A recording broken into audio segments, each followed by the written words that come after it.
Hello everyone. இன்னைக்கு நம்மளோட topic unit 5ல type of plant tissue culture. இப்போ பிளான்ட் டிஷ்யூ கல்ச்சர்னா என்னன்னு பார்த்துருப்போம். அந்த பிளான்ட் டிஷ்யூ கல்ச்சர்ஸ்ல என்னென்ன மெத்தட்ஸ்லாம் இருக்குது அப்படின்னு சொல்லிட்டு அதெல்லாம் பார்த்துருப்போம்.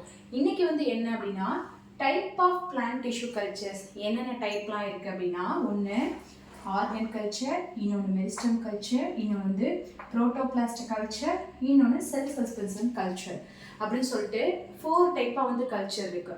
இப்போ ஆர்கன் கல்ச்சர் அப்படின்னா என்ன அப்படின்னா, இப்போ ஒரு ஆர்கன் அப்படிங்கும்போது பிளான்ட்டுக்கு ரூட்டு, ஸ்டெம்மு, லீஃப் இதுதான் அந்த பிளான்ட்டை பொறுத்த வரைக்கும் அதோட ஆர்கன்ஸ். அந்த இது ஏதோ ஒரு பார்ட்டை நம்ம எடுத்து அந்த ஆர்கன்ஸ் எல்லாத்தையுமே ரிசர்ச் பண்ணுறதா என்ன இது பண்ணுறாங்க அப்படின்னா ஆர்கன் கல்ச்சரில் வருது. இந்த ஆர்கன் கல்ச்சருக்கு என்ன இது பண்ணியிருக்காங்க அப்படின்னா, ஒரு பிளான்ட்டை எடுத்திருக்காங்க, அந்த பிளான்ட்டோட சீட் ஐசோலேட் பண்ணுறாங்க. ஐசோலேட் பண்ண செல்ஸ் தனியாக வச்சுருக்காங்க. இங்கே லீஃப் எடுத்து ஐசோலேட் பண்ண லீஃபை தனியாக வச்சுருக்காங்க. ரெண்டுமே என்ன பண்ணுறாங்க அப்படின்னா, ஒரு கல்ச்சர் மீடியமில் போட்டு, அது செல் கல்ச்சர் மீடியமில் போட்டு அந்த இதை எப்படி கல்ச்சர் மீடியம் ரெடி பண்ணுறாங்க அப்படின்னா, சீடையும் லீஃபையும் தனித்தனியாக செப்பரேட்டாக போட்டிருக்காங்க. போட்டதில் என்ன இதாகுது அப்படின்னா ரைசிங் பிளான்ட்டெல்லாம் என்ன பண்ணுது அப்படின்னா, அதுலேயே நல்லா க்ரோத் ஆக ஆரம்பிச்சிருது. தனித்தனியாக ஒரு நியூ பிளான்ட் க்ரோத் ஆக ஆரம்பிச்சிருது. அந்த இதுலேருந்து தனியாக ஒரு இதை பிளான்ட்லெட்டர்ஸை தனியாக பிரித்து எடுக்கிறாங்க. பிரித்து எடுக்கிறது என்ன பண்ணுறாங்க அப்படின்னா, ஒரு நேச்சுரலாக ஒரு என்விரான்மெண்ட்டில் வச்சு ஒரு கல்ச்சர் மீடியமில் ஆர்கன் கல்ச்சர்ஸில் ரெடி பண்ண ஒரு கல்ச்சர் பிளான்ட்டை நேச்சுரலாக ஒரு என்விரான்மெண்ட்டில் வச்சு என்ன பண்ணுறாங்க அப்படின்னா ஹார்வெஸ்டிங் பண்ணுறாங்க. இந்த மெத்தட்ஸ் என்ன அப்படின்னா, ஆர்கன் கல்ச்சர் ஒரு பிளான்ட்டோட லீஃபையும் அதுலேருந்து வரக்கூடிய சீடையும் எடுத்து கல்ச்சர் மீடியமில் போட்டு அந்த இதுலேருந்து வளரக்கூடிய ஒரு பிளான்ட்டை செப்பரேட்டாக ஒரு தனித்தனியாக ஒரு பிளான்ட்டாக பிரித்து அதை நேச்சுரல் என்விரான்மெண்ட்டில் போட்டு வளர்க்குறதா என்னன்னு சொல்கிறாங்க அப்படின்னா ஆர்கன் கல்ச்சர். இந்த ஆர்கன் கல்ச்சரை பொறுத்த வரைக்கும் அது எம்ப்ரியோவாக இருக்கட்டும், அதில் ரூட்டு, லீஃபு, ஸ்டெம் இது எல்லாமே அந்த பிளான்ட்டுக்கு ஒரு ஆர்கன் அப்படின்னு சொல்கிறாங்க.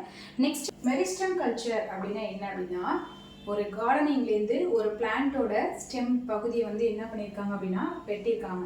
வெட்டி அதுலேருந்து ஸ்டெம் தனியாக ஒரு குச்சியை வெட்டி அந்த இதுலேருந்து ஸ்டெம் பகுதி லைட்டாக நைஃபை வச்சு கட் பண்ணி என்ன பண்ணுறாங்க அப்படின்னா, ஒரு பேப்பர் வீக் ஒரு டெஸ்ட் டியூப்பில் ஒரு சொல்யூஷன் அகார் மீடியமாக ஏதோ ஒன்று அகார் எம்எஸ் மீடியம் ப்ரிப்பேர் பண்ணி அந்த இதுலேருந்து என்ன பண்ணுறாங்க அப்படின்னா, அவங்க கட் பண்ணி வச்சுருக்க ஒரு ஸ்டெம் இதை உள்ளே இன்செர்ட் பண்ணுறாங்க. உள்ளே இன்செர்ட் பண்ணுறதுல கேலஸ் எப்படி ப்ரெசென்ட் ஆகுது அப்படின்னா, ஒரு க்ரீனிஷ் கலரில் ஒரு கேலஸ்லேருந்து நடுவுலேருந்து ப்ரெசென்ட் ஆக ஆரம்பிச்சிருது. அந்த இது கேலஸ் ப்ரெசென்ட் ஆகிடுச்சு அப்படின்னா அது தனியாக எடுத்து என்ன பண்ணுறாங்க அப்படின்னா, ஒரு பிளான்ட்லெட் செல்ஸை எப்படி இது பண்ணி வளர்க்குறாங்க அப்படின்னா, ஒரு தொட்டியில் வச்சு ஒரு நியூ பிளான்ட்டாகவே க்ரோத் பண்ணுறாங்க. இது எந்த மெத்தட் அப்படின்னா மெரிஸ்டம் கல்ச்சர். அடுத்து என்ன அப்படின்னா புரோட்டோபிளாஸ்ட் கல்ச்சர்.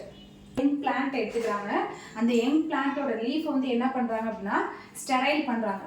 ஸ்டெரிலைசேஷன் பண்ணி அதுலேருந்து மேலே அந்த இலையோட தோல் பகுதி மேலே லைட்டாக உறிஞ்சிட்டு வர்றதை என்ன பண்ணுறாங்க பீலிங் பண்ணி அந்த பீல்டு லீஃபோட இது செக்மெண்ட் பண்ணுறாங்க. செக்மெண்ட் பண்ணதை தனித்தனி செல்ஸாக டிவைட் பண்ணி அந்த செல்ஸ் எப்படின்னா ஒரு என்சைம் கல்ச்சருக்குள்ளே போட்டு தனியாக ஒரு புரோட்டோபிளாஸ்டாக கல்ச்சர்ஸ் மெச்சூர் ஆக்கி திருப்பி இன்னொரு ஒரு டெஸ்ட் டியூப்பில் மாற்றுறாங்க. இன்னொரு டெஸ்ட் டியூப்பில் மாற்றின செல்ஸ் ஒரு கிளிம்ப் இதாகவும் அடுத்தது ஒரு மெச்சூர் எம்ப்ரியோவாகவும் ஒரு பிளேட்டில் போட்டு திருப்பி கிளிம் செல்ஸாகவும் தனித்தனியாக செப்பரேட் செல்ஸாகவும் பிரித்து என்ன பண்ணுறாங்க, கேலஸ் டிஷ்யூ அந்த ப்ரெசென்ட் ஆகுது.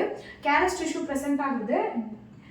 டிஃப்ரென்ஷியேஷன் இது பண்ணி காமிக்கிறாங்க, ரீடிஃபர் பண்ணுறாங்க. அந்த கேலஸ் டிஷ்யூவே ரீடிஃபர் பண்ணும்போது ஒரு டெஸ்ட் டியூப்ல திருப்பி அந்த கேலஸ் டிஷ்யூ உள்ள இது இன்சர்ட் பண்ணும்போது ஒரு பிளான்ட்லெட் செல்ஸ் திருப்பி என்ன பண்ணுது அப்படின்னா ஒரு நியூவோ ஒரு பிளான்ட் புதிய பிளான்ட் நம்மளுக்கு கிடைச்சிருது. இதில் புரோட்டோபிளாஸ்ட் கல்ச்சரில் அடுத்து செல் சஸ்பென்ஷன் கல்ச்சர்ஸை பொறுத்த வரைக்கும் என்ன அப்படின்னா, இதே மாதிரி ஒரு நியூட்ரியன் மீடியம் ஏதாவது இந்த செல்ஸ் ஏதாவது எடுத்து ஒரு நியூவோ ஒரு பிளான்ட்டை லிக்யூட் மீடியம் போட்டு க்ரோத் பண்ணுறது தான் என்னன்னு சொல்கிறாங்க அப்படின்னா செல் சஸ்பென்ஷன் கல்ச்சர் அப்படின்னு சொல்கிறாங்க. நெக்ஸ்ட் வீடியோ இந்த இதில் 4 டைப் ஆஃப் இதை பார்த்தோம். நெக்ஸ்ட் வீடியோ இந்த பிளான்ட்டோட பாத்வே ரீஜெனரேஷன்ஸ் பாத்வேயோட உங்களை சந்திக்கிறேன். தேங்க்யூ.